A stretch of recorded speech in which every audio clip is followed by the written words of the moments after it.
ಎಲ್ಲರಿಗೂ ನಮಸ್ಕಾರ ಸ್ನೇಹಿತರೆ. ಸಿಂಹ ರಾಶಿಯವರಿಗೆ 2026ರಲ್ಲಿ ನಿಮ್ಮ ಜೀವನದಲ್ಲಿ 6 ಚಮತ್ಕಾರಗಳು ನಡೆಯಲಿದೆ. ಜೊತೆಗೆ ಯಾವ ವಿಚಾರಗಳಲ್ಲಿ ನೀವು ಬಹಳ ಎಚ್ಚರಿಕೆಯಿಂದ ಇರಬೇಕು ಎನ್ನುವಂತಹ ವಿಚಾರಗಳನ್ನ ಈ ವಿಡಿಯೋದಲ್ಲಿ ತಿಳಿಸಿಕೊಡಲಿದ್ದೇನೆ. ಅದಕ್ಕೂ ಮುಂಚೆ ನೀವಿನ್ನು ನಮ್ಮ ಚಾನೆಲ್ಗೆ ಸಬ್ಸ್ಕ್ರೈಬ್ ಆಗಿಲ್ಲ ಅಂದ್ರೆ ಈಗಲೇ ಸಬ್ಸ್ಕ್ರೈಬ್ ಆಗಿ ಹಾಗೆ ವಿಡಿಯೋಗೆ ಲೈಕ್ ಮಾಡಿ, ವಿಡಿಯೋವನ್ನ ಸ್ಕಿಪ್ ಮಾಡದೆ ಕೊನೆ ತನಕ ನೋಡಿ.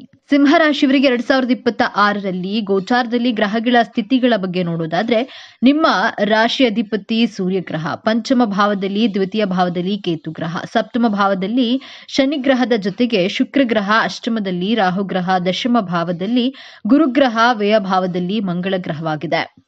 ಸಿಂಹ ರಾಶಿಯವರಿಗೆ 2026ರಲ್ಲಿ ನಡೆಯುವಂತಹ ಮೊದಲನೆಯ ಚಮತ್ಕಾರ, ಸಿಂಹ ರಾಶಿಯ ಅಧಿಪತಿ ಗ್ರಹಗಳ ರಾಜನಾದಂತಹ ಸೂರ್ಯಗ್ರಹ ಮಧ್ಯವರ್ಷದವರೆಗೂ 6ನೇ ಭಾವದಲ್ಲಿ ಸಂಚಾರ ಮಾಡುತ್ತದೆ. ಈ ಸಮಯದಲ್ಲಿ ಸಿಂಹರಾಶಿಯವರಿಗೆ ಇರುವಂತಹ ಹಳೆಯ ಸಾಲಗಳಿಂದ ಮುಕ್ತಿ ಪಡೆಯಲಿದ್ದೀರಿ. ನಿಮ್ಮ ಆರೋಗ್ಯದಲ್ಲಿ ಚೇತರಿಕೆ ಕಂಡುಬರುತ್ತೆ. ನಿಮಗೆ ಯಾವುದಾದ್ರೂ ಅನಾರೋಗ್ಯ ಸಮಸ್ಯೆಗಳಿದ್ರೆ ಉತ್ತಮವಾದಂತಹ ಸಲಹೆಗಳು ಸಿಗುತ್ತವೆ. ಈ ಮೂಲಕ ನಿಮ್ಮ ಆರೋಗ್ಯದಲ್ಲಿ ವೃದ್ಧಿಯನ್ನ ಕಾಣ್ತೀರಾ. ಶತ್ರುಗಳು ಕಡಿಮೆ ಆಗ್ತಾರೆ. ಸಿಂಹರಾಶಿಯವರಿಗೆ ಹಿತಶತ್ರುಗಳಾಗ್ಲಿ ಗುಪ್ತ ಶತ್ರುಗಳಾಗ್ಲಿ ನೀವು ಕೆಲಸ ಮಾಡುವ ಜಾಗದಲ್ಲಿ ಹಾಗೂ ನಿಮ್ಮ ಮನೆಯ ಸುತ್ತಮುತ್ತ ಇರುವಂತಹ ಶತ್ರುಗಳು ಕಡಿಮೆ ಆಗಲಿದ್ದಾರೆ.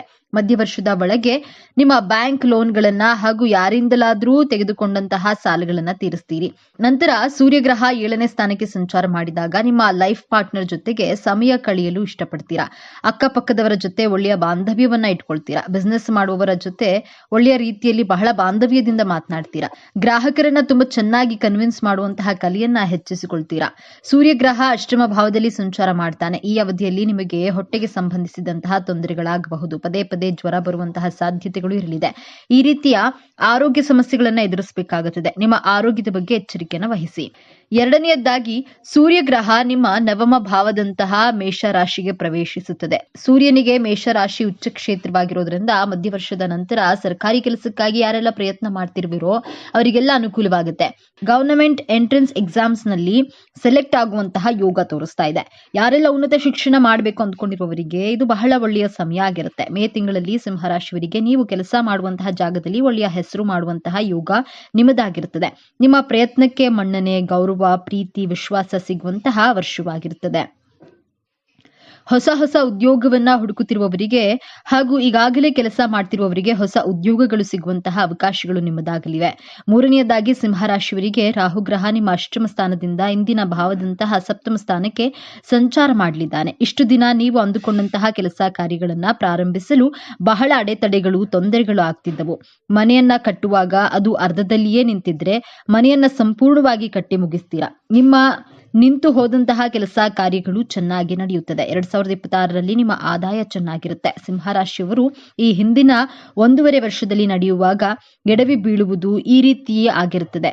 ಗಾಡಿ ಓಡಿಸುವಾಗ ಸಣ್ಣ ಪುಟ್ಟ ಆಕ್ಸಿಡೆಂಟ್ಗಳು ಆಗಿ ಸ್ಕಿಡ್ ಆಗಿ ಬೀಳುವುದು ಇದೆಲ್ಲ ಕೊನೆಯ ವರ್ಷದ ನಂತರ ಸಂಪೂರ್ಣವಾಗಿ ಕಡಿಮೆ ಆಗಲಿದೆ. ನಾಲ್ಕನೆಯದಾಗಿ, ನಿಮ್ಮ ವೈವಾಹಿಕ ಜೀವನದಲ್ಲಿ ಬಹಳ ಎಚ್ಚರಿಕೆಯಿಂದ ಇರಬೇಕಾಗುತ್ತೆ. ಯಾಕಂದ್ರೆ ರಾಹುಗ್ರಹ ನಿಮ್ಮ ಸಪ್ತಮ ಸ್ಥಾನಕ್ಕೆ ಸಂಚಾರವನ್ನ ಮಾಡ್ತಾರೆ. ಸಪ್ತಮ ಭಾವದಿಂದ ನಾವು ವೈವಾಹಿಕ ಜೀವನವನ್ನ ನೋಡಬಹುದು. ನಿಮ್ಮ ವೈವಾಹಿಕ ಜೀವನದಲ್ಲಿ ಪರಸ್ಪರ ಅನುಮಾನಗಳು ಹೆಚ್ಚಾಗಬಹುದು. ಚಿಕ್ಕ ಕಾರಣಗಳಿಗೆ ಜಗಳಗಳು ಆಗುವುದು ನಡೆಯುತ್ತದೆ. ಆದ್ದರಿಂದ ಸ್ವಲ್ಪ ಸಮಾಧಾನವಾಗಿ ಇರಬೇಕಾಗುತ್ತೆ. ನಿಮ್ಮ ಜೀವನ ಸಂಗಾತಿಯ ಆರೋಗ್ಯದ ಕಡೆಗೆ ಎಚ್ಚರಿಕೆಯನ್ನ ವಹಿಸಬೇಕಾಗುತ್ತೆ. ಮೇ ತಿಂಗಳ ನಂತರ. 5ನೇದಾಗಿ, ಸಿಂಹರಾಶಿಯವರಿಗೆ ಶನಿಗ್ರಹ ನಿಮ್ಮ ಸಪ್ತಮ ಭಾವದಿಂದ ಅಷ್ಟಮ ಭಾವಕ್ಕೆ ಪ್ರವೇಶಿಸಲಿದೆ. ಮಧ್ಯವರ್ಷದಿಂದ ಸಿಂಹರಾಶಿಯವರಿಗೆ ಅಷ್ಟಮ ಶನಿ ಪ್ರಾರಂಭವಾಗಲಿದೆ. ಇದು ಗೋಚಾರದ ಪ್ರಕಾರ ಆದ್ರೆ ನಿಮ್ಮ ಜನ್ಮ ಕುಂಡಲಿಯಲ್ಲಿ ಶನಿಗ್ರಹ ಸ್ವಕ್ಷೇತ್ರ ಉಚ್ಚ ಕ್ಷೇತ್ರದಲ್ಲಿ ಸ್ಥಿತವಾಗಿದ್ರೆ ಶನಿಗ್ರಹ ಉತ್ತಮವಾದಂತಹ ಶುಭ ಫಲಗಳನ್ನ ಕೊಡ್ತಾನೆ. ನಿಮ್ಮ ಜನ್ಮ ಕುಂಡಲಿಯಲ್ಲಿ ಶನಿಗ್ರಹ ನೀಚ ರಾಶಿ ಶತ್ರು ಕ್ಷೇತ್ರದಲ್ಲಿ ಸ್ಥಿತವಾಗಿದ್ರೆ ನಿಮಗೆ 2.5 ವರ್ಷದಲ್ಲಿ ಅಶುಭ ಫಲಗಳನ್ನ ಕೊಡಲಿದೆ. ಈ 2.5 ವರ್ಷದಲ್ಲಿ ಸಿಂಹರಾಶಿಯವರು ನಿಮ್ಮ ಮಾತಿನ ಮೇಲೆ ಗಮನ ಇಟ್ಟುಕೊಂಡು ಮಾತನಾಡಬೇಕಾಗುತ್ತೆ. ಯಾರ ಹತ್ತಿರ ಯಾವ ಸಮಯಕ್ಕೆ ಎಷ್ಟು ಹೇಗೆ ಎಲ್ಲಿ ಮಾತನಾಡಬೇಕು ಎಂದು ಯೋಚನೆ ಮಾಡಿ ಮಾತನಾಡಿ. ಹಠದ ಸ್ವಭಾವವನ್ನ ಕಡಿಮೆ ಮಾಡಿಕೊಳ್ಳೋದ್ರಿಂದ ಶನಿಗ್ರಹದ ಕೆಟ್ಟ ಪ್ರಭಾವದಿಂದ ನೀವು ಬಚಾವಾಗಬಹುದು. ಅಷ್ಟಮ ಶನಿ ಪ್ರಭಾವದಿಂದಾಗಿ ಕೆಟ್ಟ ಆಲೋಚನೆಗಳು ತಲೆಯಲ್ಲಿ ತುಂಬಾ ಕಾಡ್ತಾ ಇರುತ್ತೆ. ಆದ್ದರಿಂದ ನೀವು ನೆಗೆಟಿವ್ ಆಲೋಚನೆಗಳಿಂದ ಹೊರಗಡೆ ಬರಬೇಕಾಗತ್ತೆ. ಪಾಸಿಟಿವ್ ಆಗಿ ಯೋಚನೆಯನ್ನ ಮಾಡಿ. ನೀವು ನೆಗೆಟಿವ್ ಆಗಿ ಯೋಚಿಸಿದ್ರೆ ನಿಮ್ಮ ಜೀವನದಲ್ಲಿ ಎಲ್ಲವೂ ನೆಗೆಟಿವ್ ಇನ್ಸಿಡೆಂಟ್ಗಳೇ ಆಗುತ್ತವೆ. ಅದರ ಬದಲು ಪಾಸಿಟಿವ್ ಆಗಿ ಯೋಚಿಸೋದ್ರಿಂದ ಸಕಾರಾತ್ಮಕವಾಗಿ ಕೆಲಸಗಳು ನಡೆಯುತ್ತವೆ. ನಿಮ್ಮ ಮನಸ್ಸನ್ನ ಯಾವಾಗಲೂ ಪಾಸಿಟಿವ್ ಆಗಿ ಇರಲು ಪ್ರಯತ್ನ ಮಾಡಿ. ಧೈರ್ಯವಾಗಿರಿ. 6ನೇದಾಗಿ ನಿಮ್ಮ ಜೀವನದಲ್ಲಿ ಹೊಸ ಹೊಸ ಅವಕಾಶಗಳು ಸಿಗಲಿದೆ. ನಿಮ್ಮ ಆಲಸ್ಯವನ್ನ ದೂರಗೊಳಿಸಬೇಕಾಗುತ್ತದೆ. ಹೊಸ ಕೌಶಲ್ಯಗಳನ್ನ ನಿಮ್ಮ ಬುದ್ಧಿಶಕ್ತಿಯಿಂದ ಕಲಿಯುತ್ತೀರಿ. ನೀವು 2026ರಲ್ಲಿ ನಿಮ್ಮ ಜೀವನದಲ್ಲಿ ಹೊಸ ವ್ಯಕ್ತಿಯ ಆಗಮನ, ಹೊಸ ಪ್ರೀತಿ ಚಿಗುರಲಿದೆ. ಸಿಂಹರಾಶಿಯವರಿಗೆ ಕೆಟ್ಟ ಮಾರ್ಗದಲ್ಲಿ ಹಣ ಮಾಡುವ ಹಾಗಿಲ್ಲ. ನಿಧಾನವಾದರೂ ಪರವಾಗಿಲ್ಲ. ಪ್ರಧಾನವಾಗಿ ನಿಮ್ಮ ಕೆಲಸ ಕಾರ್ಯಗಳು ಯಶಸ್ವಿಯಾಗುತ್ತದೆ. ನಿಮ್ಮ ಕೆಲಸ ಹಾಗೂ ಬಿಸ್ನೆಸ್ನಲ್ಲಿ ಹೆಚ್ಚು ಧನಲಾಭವನ್ನ ಪಡೆಯಲು ಪ್ರತಿನಿತ್ಯ ಹನುಮಾನ್ ಚಾಲಿಸವನ್ನ ಪಠಿಸಿ. ಪ್ರತಿ ಶನಿವಾರ ಕೋತಿಗಳಿಗೆ ಆಹಾರ ಅಥವಾ ಹಣ್ಣುಗಳನ್ನ ಕೊಡಿ. ಸಾಧ್ಯವಾದರೆ ಪ್ರತಿ ಶನಿವಾರ ಅರ್ಧ ಕೆಜಿ ಮೂಲಂಗಿಯನ್ನ ಬಡವರಿಗೆ ಅಥವಾ ದೇವಸ್ಥಾನಕ್ಕೆ ದಾನವಾಗಿ ಕೊಡುವುದರಿಂದ ನಿಮ್ಮ ವೈವಾಹಿಕ ಜೀವನ ಬರುವಂತಹ ಸಮಸ್ಯೆಗಳು ಕಡಿಮೆಯಾಗುತ್ತದೆ. ಸಿಂಹರಾಶಿಯವರು ಯಾವ ವಿಚಾರಗಳಲ್ಲಿ ಎಚ್ಚರಿಕೆಯಿಂದ ಇರಬೇಕು ಎಂದು ನೋಡೋಣ. ಶನಿ ಹಾಗೂ ರಾಹುಗ್ರಹದ ಸಂಯೋಗದಿಂದ ನಿಮ್ಮ ಅಣ್ಣ ತಮ್ಮಂದಿರ ಜೊತೆ ಜಗಳವಾಗಬಹುದು. ಸ್ವಲ್ಪ ಸಮಾಧಾನವಾಗಿರಿ. ಶನಿ ಹಾಗೂ ರಾಹುಗ್ರಹ 2 ತಿಂಗಳು ಮೀನ ರಾಶಿಯಲ್ಲಿ ಇದ್ದಾಗ ನೀವು ಬಹಳ ಕೇರ್ಫುಲ್ ಆಗಿ ಇರಬೇಕಾಗುತ್ತೆ. ನಂತರ ಎಲ್ಲವೂ ಸರಿ ಹೋಗುತ್ತದೆ. ಈ ಸಮಯದಲ್ಲಿ ಹಣದ ಹೂಡಿಕೆಯನ್ನ ಮಾಡಬೇಡಿ. ಹಣಕಾಸಿನ ವಿಚಾರದಲ್ಲಿ ಎಚ್ಚರಿಕೆಯಿಂದ ಇರಬೇಕಾಗುತ್ತೆ. ಮಧ್ಯವರ್ಷದ ನಂತರ ಗುರುಗ್ರಹ ಮಿಥುನ ರಾಶಿಗೆ ಪ್ರವೇಶಿಸಿದಾಗ ಸ್ತ್ರೀಯರಿಂದ ಮಹಿಳೆಯರಿಂದ ನಿಮಗೆ ತೊಂದರೆಗಳು ಅಪವಾದಗಳು ಬರುವಂತಹ ಚಾನ್ಸಸ್ ಇರಲಿದೆ. ಆದ್ದರಿಂದ ಹೆಣ್ಣು ಮಕ್ಕಳ ವಿಚಾರದಲ್ಲಿ ಈ ತಿಂಗಳ ನಂತರ ಬಹಳ ಎಚ್ಚರಿಕೆಯಿಂದ ಕೇರ್ಫುಲ್ ಆಗಿ ಇರಬೇಕಾಗುತ್ತೆ. ಗುರುವಾರ ಹಳದಿ ವಸ್ತ್ರವನ್ನ ದಾನ ಮಾಡುವುದರಿಂದ ಈ ಅಪವಾದದಿಂದ ಮುಕ್ತಿಯನ್ನ ಹೊಂದಬಹುದು. ಸಿಂಹರಾಶಿಯವರಿಗೆ ನಿಮ್ಮ ವೈವಾಹಿಕ ಜೀವನದಲ್ಲಿ ವೈಮನಸ್ಸುಗಳನ್ನ ಮಿಸ್ಅಂಡರ್ಸ್ಟ್ಯಾಂಡಿಂಗ್ ಇದ್ದೇ ಇರುತ್ತವೆ.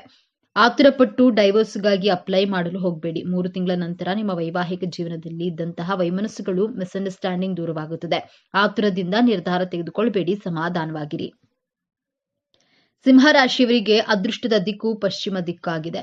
ಈ ದಿಕ್ಕು ನಿಮಗೆ ಸಾಕಷ್ಟು ಲಾಭವನ್ನ ತಂದುಕೊಡಲಿದೆ. ಈ ದಿಕ್ಕನ್ನ ಕಡೆಗಣಿಸಬೇಡಿ. ಸ್ವಚ್ಛವಾಗಿಡಿ. ಪೂಜೆಯ ವೇಳೆ ಈ ದಿಕ್ಕಿಗೂ ಆರತಿಯನ್ನ ಮಾಡಿ. ಇದರಿಂದಾಗಿ ಮನೆಯಲ್ಲಿ ಸುಖ, ಶಾಂತಿ, ನೆಮ್ಮದಿ ಎಲ್ಲವೂ ಈಡೇರುತ್ತದೆ. ಅದೃಷ್ಟದ ಸಂಖ್ಯೆ ಸಿಂಹರಾಶಿಯವರಿಗೆ ಅದೃಷ್ಟದ ಸಂಖ್ಯೆ 1, 14, 26 ಆಗಿದೆ. ಇದು ಮುಂಬರುವ ವರ್ಷದ ಸಿಂಹರಾಶಿಯವರಿಗೆ ಶುಭ ಸಂಖ್ಯೆಯಾಗಿದೆ. ಒಟ್ಟಿನಲ್ಲಿ ಸಿಂಹರಾಶಿಯವರಿಗೆ ಈ ವರ್ಷ ಹರ್ಷವನ್ನ ತರಲಿದೆ. ಸಿಂಹರಾಶಿಯವರಿಗೆ ಶನಿ ಕಾಟವಿಲ್ಲ. ಆನಂತರ ಗುರುಬಲ ಇರೋದ್ರಿಂದ ಎಲ್ಲಾ ಸಂಕಷ್ಟವನ್ನ ಸಹಿಸಿಕೊಳ್ಳಲು ಶಕ್ತಿ ಇರುತ್ತದೆ. ಸಾಧಾರಣವಾದಂತಹ ಶೈಕ್ಷಣಿಕ ಜೀವನ ನಡೆಸುವಿರಿ. ಪ್ರೀತಿ, ಪ್ರೇಮ, ವೈವಾಹಿಕ ಜೀವನದಲ್ಲಿ ಕಲಹಗಳು ಇದ್ರೂ ಅದನ್ನ ನಿಭಾಯಿಸುವಂತಹ ಶಕ್ತಿ ನಿಮಗಿರುತ್ತದೆ. ಕಿರಿಕಿರಿ ಇದ್ರೂ ಕೂಡ ನೀವು ಅದನ್ನ ಸರಳವಾಗಿ ತೆಗೆದುಕೊಳ್ಳುವಿರಿ. ಅದನ್ನ ಸರಿ ಹೊಂದಿಸುವಂತಹ ಶಕ್ತಿ ನಿಮಗಿರುತ್ತದೆ. ಪರಿಹಾರಗಳು: ಮಾಘ ನಕ್ಷತ್ರದಲ್ಲಿ ಹುಟ್ಟಿದವರು ಪ್ರತಿ ದಿವಸ ಬಿಳಿ ಎಕ್ಕದ ಗಿಡಕ್ಕೆ ಪೂಜೆಯನ್ನ ಮಾಡಿ. ಇದು ಸಿಗಲಿಲ್ಲ ಅಂದ್ರೆ ಬಿಳಿ ಎಕ್ಕದ ಬೇರು ಅಥವಾ ಗಣಪತಿಯನ್ನ ತಂದು ಪೂಜೆಯನ್ನ ಮಾಡಿ. ಪೂರ್ವ ಪಾಲ್ಗುಣಿ ನಕ್ಷತ್ರದಲ್ಲಿ ಹುಟ್ಟಿದವರು ಪ್ರತಿನಿತ್ಯವೂ ಸುಬ್ರಹ್ಮಣ್ಯ ದೇವರ ಆರಾಧನೆಯನ್ನ ಮಾಡಬೇಕು. ಉತ್ತರ ಪಾಲ್ಗುಣಿ ನಕ್ಷತ್ರದಲ್ಲಿ ಜನಿಸಿದವರು ಪ್ರತಿನಿತ್ಯವೂ ಸಹ ಪೂರ್ವಕ್ಕೆ ಅಭಿಮುಖವಾಗಿ ಓಂ ಶ್ರೀ ವಾರಾಹಿ ದೇವಯಿ ನಮಃ ಈ ಮಂತ್ರವನ್ನ ಪಠಣೆ ಮಾಡಿ. ಸಿಂಹ ರಾಶಿಗೆ ಭಗವಂತ ಕೊಟ್ಟಿರುವಂತಹ ಶುಭ ಹಾಗೂ ಮಂಗಳಕರವಾದ ವರಗಳು ಯಾವೆಲ್ಲ ಇವೆ ಎಂದು ನಾನು ನಿಮಗೆ ಈ ವಿಡಿಯೋದಲ್ಲಿ ತಿಳಿಸ್ತೇನೆ. ಈ ಸಿಂಹರಾಶಿಯವರ ಜೀವನ ಹೇಗಿರುತ್ತದೆ, ಸಿಂಹರಾಶಿಯವರಿಗೆ ಎಷ್ಟೆಲ್ಲ ಲಾಭ ಇರುತ್ತದೆ, ಜೀವನದಲ್ಲಿ ಯಾವೆಲ್ಲ ಘಟನೆಗಳು ಆವರಿಸುತ್ತದೆ, ಸಿಂಹರಾಶಿಯವರ ಮುಂದಿನ ಜೀವನ ಹೇಗೆಲ್ಲ ನಡೆಸ್ತಾರೆ, ಈ ರಾಶಿಯವರ ಹಣಕಾಸಿನ ವಿಚಾರದಲ್ಲಿ ಅನುಕೂಲತೆಯನ್ನ ಹೇಗೆಲ್ಲ ನಿಭಾಯಿಸ್ತಾರೆ ಎನ್ನುವುದರ ಬಗ್ಗೆ ಈ ವಿಡಿಯೋದಲ್ಲಿ ಸಂಪೂರ್ಣವಾಗಿ ತಿಳಿಯೋಣ. ಅದಕ್ಕೂ ಮುಂಚೆ ಮೊದಲು ನೀವೇನಾದ್ರೂ ದೇವರು ಮತ್ತು ಜ್ಯೋತಿಷ್ಯ ಶಾಸ್ತ್ರವನ್ನ ನಂಬೋದಾದ್ರೆ ಈ ವಿಡಿಯೋಗೆ ಈಗಲೇ ಲೈಕ್ ಮಾಡಿ, ಹಾಗೆ ತಪ್ಪದೆ ನಮ್ಮ ಚಾನೆಲ್ ಅನ್ನ ಸಬ್ಸ್ಕ್ರೈಬ್ ಮಾಡಿಕೊಳ್ಳಿ. ಸಿಂಹರಾಶಿಯವರಿಗೆ ಭಗವಂತನು ಶುಭ ಹಾಗೂ ಮಂಗಳಕರವಾಗಿ ಕೊಟ್ಟಿರುವಂತಹ ವರಗಳ ಬಗ್ಗೆ ನೋಡೋದಾದ್ರೆ, ಸಿಂಹರಾಶಿಯವರು ಸಿಂಹದಂತೆ ಗಾಂಭೀರ್ಯತೆ ಮತ್ತು ಸಿಂಹದ ರೀತಿಯಾಗಿಯೇ ಜೀವನ ನಡೆಸ್ತಾರೆ. ಸಿಂಹ ಅಂದ್ರೆ ನಿಮಗೆಲ್ಲ ಗೊತ್ತಿರುವ ಹಾಗೆ ಸಿಂಹವು ಕಾಡಿನ ರಾಜ ಎಂದೇ ಕರೆಯಲ್ಪಡುವ ಸಿಂಹವು ಹೇಗೆ ಕಾಡಿನಲ್ಲಿ ರಾಜ ಗಾಂಭೀರ್ಯದಿಂದ ಇರುತ್ತದೆಯೋ ಅದೇ ರೀತಿಯಾಗಿ ಈ ಸಿಂಹರಾಶಿಯವರು ಸಿಂಹದ ತರಾನೇ ಗಾಂಭೀರ್ಯವಾಗಿರ್ತಾರೆ. ಅತ್ಯಂತ ಧೈರ್ಯಶಾಲಿಗಳಾಗಿರ್ತಾರೆ. ಸಿಂಹದಂತೆ ಯಾರಿಗೂ ಸಹ ಹೆದರುಕೊಳ್ಳದೆ ಹಾಗೂ ತಲೆ ಬಗ್ಗಿಸದೆ ಜೀವನವನ್ನ ನಡೆಸಿಕೊಂಡು ಹೋಗ್ತಾರೆ. ಇವರು ತಮ್ಮ ಜೀವನವನ್ನ ಇರುವಷ್ಟು ದಿನಗಳಲ್ಲೂ ಸಿಂಹದಂತೆ ಜೀವನವನ್ನ ನಡೆಸ್ತಿರ್ತಾರೆ. ಸಿಂಹರಾಶಿಯವರು ಎಲ್ಲೇ ಇದ್ರೂ ಸಹ ಎಲ್ಲರೂ ತಿರುಗಿ ನೋಡುವ ಹಾಗೆ ಜೀವನ ಮಾಡ್ತಾರೆ. ಈಗ ಸಿಂಹರಾಶಿಯವರು 10 ಜನದ ಮಧ್ಯೆ ಇದ್ರೂ ನಿಮ್ಮ ಗಾಂಭೀರ್ಯತೆ, ನಿಮ್ಮ ಧೈರ್ಯ, ನಿಮ್ಮ ಉತ್ಸಾಹ, ನಿಮ್ಮ ಮಾತುಗಳನ್ನ ಕೇಳಿ ಖಂಡಿತವಾಗ್ಲೂ ಸಹ ನಿಮ್ಮನ್ನ ಗುರುತು ಹಿಡಿತಾರೆ. ಇಂತಹ ಮನೋಭಾವದವರು ಈ ಸಿಂಹರಾಶಿಯವರು.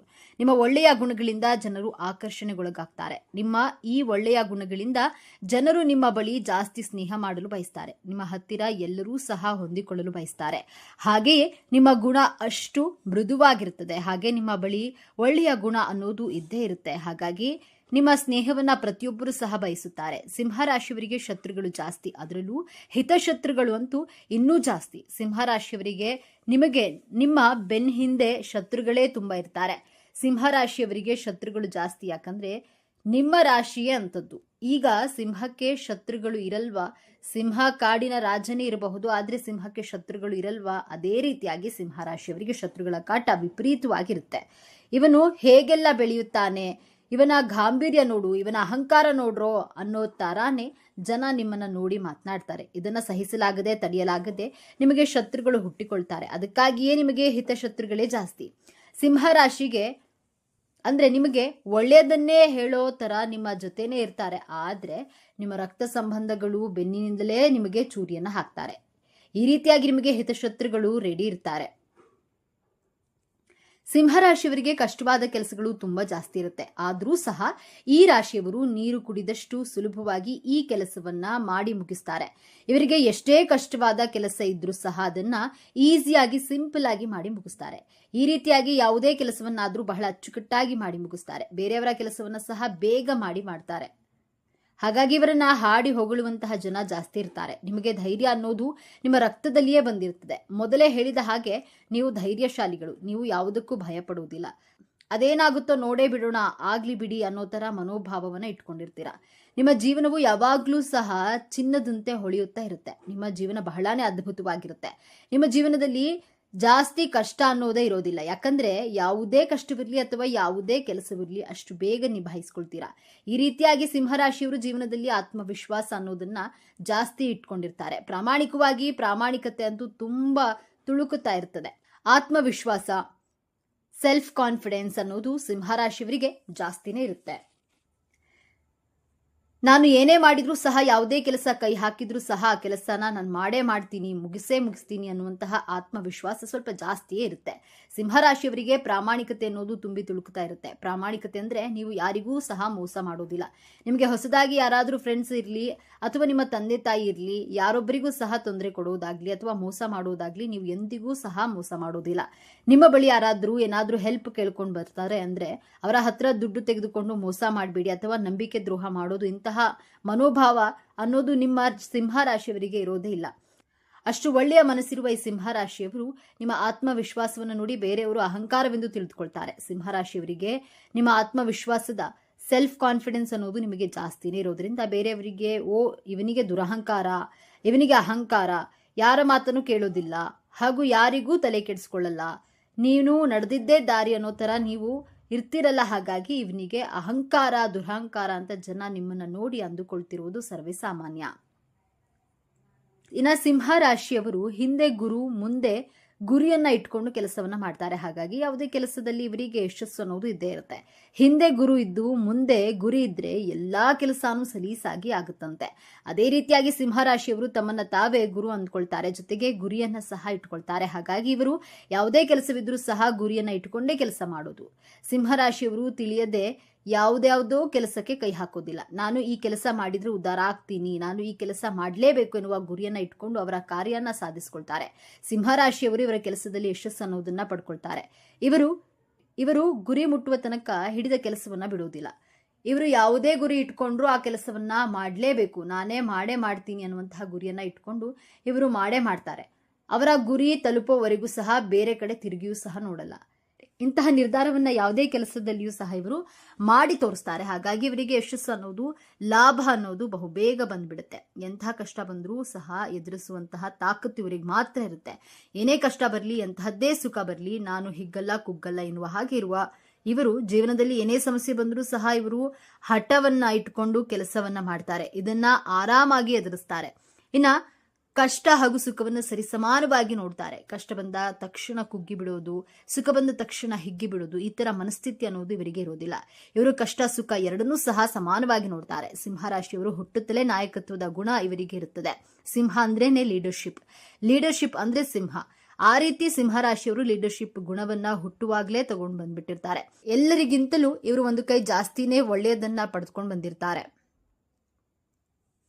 ಸಿಂಹರಾಶಿಯವರಿಗೆ ಸಾಧ್ಯ ಅಸಾಧ್ಯ ಕೆಲಸ ಯಾವುದೂ ಇರೋದಿಲ್ಲ. ಇವರು ಏನೇ ಕೆಲಸ ಮಾಡಿದ್ರೂ ಸಹ ಅದರಲ್ಲಿ ಯಶಸ್ಸನ್ನ ಕಂಡೇ ಕಾಣ್ತಾರೆ. ಈ ಸಿಂಹರಾಶಿಯವರು ಯಾರ ಮುಂದೆಯೂ ಸಹ ತಲೆ ತಗ್ಗಿಸೋದಿಲ್ಲ. ಸಿಂಹ ಯಾವತ್ತಿದ್ರೂ ಯಾರ ಮುಂದೇನಾದ್ರೂ ತಲೆ ತಗ್ಗಿಸುತ್ತಾ. ಹಾಗೇನೆ ಸಿಂಹರಾಶಿಯವರು ಯಾರೇ ಏನೇ ಅಂದುಕೊಳ್ಳಿ, ಒಂದು ವೇಳೆ ಇವರದ್ದು ತಪ್ಪಾದ್ರೂ ಇರಲಿ, ಸರಿನಾದ್ರೂ ಇರಲಿ, ಇವರು ಯಾರಿಗೂ ಸಹ ತಲೆ ಮಾತ್ರ ತಗ್ಗಿಸಲ್ಲ. ಈ ರೀತಿ ಮನೋಭಾವದವರು ಈ ಸಿಂಹರಾಶಿಯವರು. ಹಾಗಾಗಿಯೇ ಈ ಸಿಂಹರಾಶಿಯವರಿಗೆ ಪ್ರಾಮಾಣಿಕತೆ ಅನ್ನೋದು ಸ್ವಲ್ಪ ಜಾಸ್ತಿನೇ ಇರುತ್ತೆ. ಇವರಿಗೆ ಅಷ್ಟೇ ಕೋಪವಿದ್ರೂ ಸಹ, ಎಷ್ಟೇ ಒಂದು ಧೈರ್ಯವಿದ್ರೂ ಸಹ ಪ್ರಾಮಾಣಿಕತೆ ಅನ್ನೋದು ಇವರಿಗೆ ಸ್ವಲ್ಪ ಜಾಸ್ತಿನೇ ಇರುತ್ತೆ. ಬೇರೆಯವರ ಮುಂದೆ ಯಾವುದೇ ಕಾರಣಕ್ಕೂ ತಲೆ ತಗ್ಗಿಸುವಂತಹ ಕೆಲಸವನ್ನು ಮಾಡಲ್ಲ. ಈ ಸಿಂಹರಾಶಿಯವರು ಬೇರೆಯವರ ಮುಂದೆ ತಲೆ ತಗ್ಗಿಸಿಕೊಂಡು ಕೈ ಕಟ್ಟಿಕೊಂಡು ನಿಂತ್ಕೊಳ್ಬೇಕು ಎನ್ನುವಂತಹ ಮನೋಭಾವದವರು ಅಲ್ಲವೇ ಅಲ್ಲ. ಇವರು ಅಂತಹ ಕೆಲಸಗಳಿಗೆ ಇವರು ಹೋಗೋದೇ ಇಲ್ಲ. ಇವರ ಜೀವಮಾನವೆಲ್ಲ ಇದೇ ತರಹ ಬದುಕ್ತಾರೆ. ಇನ್ನ ಸಿಂಹರಾಶಿಯವರು ಹಣಕ್ಕಿಂತ ಗೌರವಕ್ಕೆ ಜಾಸ್ತಿ ಬೆಲೆಯನ್ನ ಕೊಡ್ತಾರೆ. ಪ್ರಾಣಕ್ಕೆ ಅಂಜಲ್ಲ, ಮಾನಕ್ಕೆ ಅಂಜ್ತಾರೆ. ಇವರು ಹಣಕ್ಕಿಂತ ಮನುಷ್ಯನ ಗೌರವ ಇವರಿಗೆ ಮುಖ್ಯವಾಗಿರುತ್ತೆ. ಇವರ ಬಗ್ಗೆ ಯಾರಾದ್ರೂ ಏನಾದ್ರೂ ಅಂದ್ಬಿಟ್ರೆ ಯಾವುದೇ ಕಾರಣಕ್ಕೂ ಸಹ ಇವರು ಸಹಿಸಿಕೊಳ್ಳುವುದಿಲ್ಲ.